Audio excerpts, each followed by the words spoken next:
Bakit? Oo, naramdaman ko kasi. Paano mo naramdaman? Paano mo naisip na mahal mo ko? Dahil sa ano? Baka sabihin mo, sabi tama kita para may makuha ko sa'yo. Yan. Mahal kita kasi nga ang bait-bait mo. Ang lambing-lambing mo. Tapos? Pag mahal ka kaya? Oo. Tapos? Ang galing mo sabi sa akin na, uwi ka na. O, ito naman si Tanga. O, sige, uwi naman si Tanga. O. Tapos? Wait mo kaya, baby. Wait mo kaya. Pag mahal ka sa kumpulong mo. Totoo yan. Handa akong iwan ang lahat para sa family ko, sa parents ko, kapatid ko. Mahal kaya kita, hindi ko lang alam kung mahal mo din ako. Ako, baby, hindi ako lasing. Pero hinihintay ko yung sagot mo. Oo, kahit di mo sagutin yan, sinasabi ko sa'yo, okay lang naitignan.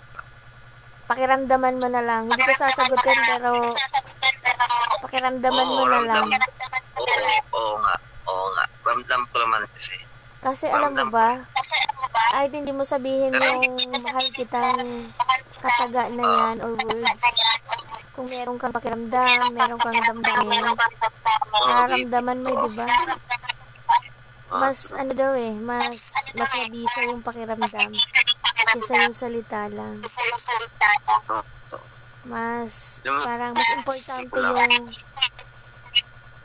yung gawa kaysa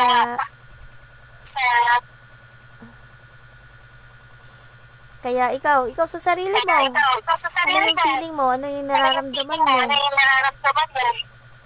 Basta sa akin na yun, nararamdaman ko sa'yo. Yun na dapat sabihin sa'yo Yun kasi pala nararamdaman mo sa akin, hindi mo sasabihin. Ramdamin mo na nga lang. Mas maganda yung nararamdaman kaysa sinasabi, di ba? Pero, ano nararamdaman mo sa iba?